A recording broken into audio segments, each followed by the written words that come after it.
കാലവർഷം ദുർബലമായെങ്കിലും ഹൈറേഞ്ചിൽ പനിബാധിതരുടെ എണ്ണം കൂടുന്നു. ക്രമാതീതമായി പനിബാധിതരുടെ എണ്ണം വർദ്ധിക്കുന്നത് ആരോഗ്യവകുപ്പിനെയും ആശങ്കയിലാഴ്ത്തുകയാണ്. ഉപ്പുതറ ആരോഗ്യ കേന്ദ്രത്തിൽ മാത്രം നൂറിന് മുകളിൽ ആളുകളാണ് പനി ബാധിച്ച് ദിനംപ്രതി ചികിത്സയിലെത്തുന്നത്. പനിബാധിതരുടെ എണ്ണം വർദ്ധിച്ചതോടെ ആരോഗ്യവകുപ്പ് ജാഗ്രതാ നിർദ്ദേശവും നൽകിയിട്ടുണ്ട്.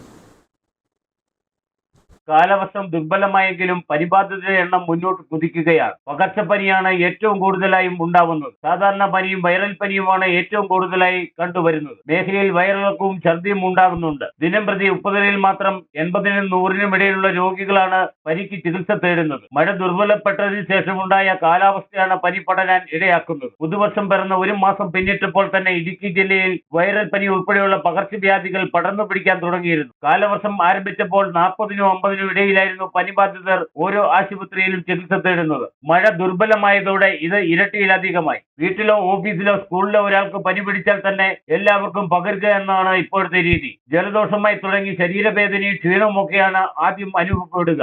1-2 ദിവസം കഴിയുമ്പോൾ ഇത് ശക്തമായ പനിയും തലവേദനയുമായി മാറുന്നതാണ് രോഗത്തിന്റെ രീതി. കാലാവസ്ഥാ വ്യതിയാനവും പനി വ്യാപനത്തിന് പ്രധാന കാരണമായി ആരോഗ്യ വിദഗ്ധർ ചൂണ്ടിക്കാട്ടുന്നു. രോഗലക്ഷണങ്ങൾ കണ്ടാൽ ഉടൻ തന്നെ ഡോക്ടറെ സന്ദർശിച്ച് ചികിത്സ തേടണമെന്നും ആരോഗ്യ വിദഗ്ധർ മുന്നറിയിപ്പ് നൽകിയിട്ടുണ്ട്. ചിക്കൻ പോക്സ്, മഞ്ഞപ്പിത്തം തുടങ്ങിയ രോഗങ്ങളും റിപ്പോർട്ട് ചെയ്തിട്ടുണ്ട്. ദിനംപ്രതി വിവിധ രോഗങ്ങൾക്ക് ഉപ്പുതറ CHCയിൽ 500-നും 600-നും ഇടയിൽ രോഗബാധിതരാണ് ചികിത്സ തേടുന്നത്. കാലവർഷം തുടരുന്ന സാഹചര്യത്തിൽ ഡെങ്കിപ്പനി, എലിപ്പനി, ചിക്കൻ പോക്സ്, മഞ്ഞപ്പിത്തം തുടങ്ങിയ രോഗങ്ങൾക്കും സാധ്യത കൂടുതലാണ്. സംസ്ഥാനത്ത് വിവിധ രോഗങ്ങൾ റിപ്പോർട്ട് ചെയ്തിരിക്കുന്ന സാഹചര്യത്തിൽ ആരോഗ്യവകുപ്പ് ജാഗ്രതാ നിർദ്ദേശം നൽകിയിട്ടുണ്ട്. തോട്ടമേഖലയിലും ആദിവാസി ഉന്നതിയിലുമാണ് രോഗികളുടെ എണ്ണം വർദ്ധിക്കുന്നത്. ഈ സാഹചര്യം കണക്കിലെടുത്ത് ആരോഗ്യവകുപ്പ് പരിശോധനകൾ ഊർജിതമാക്കിയിട്ടുണ്ട്.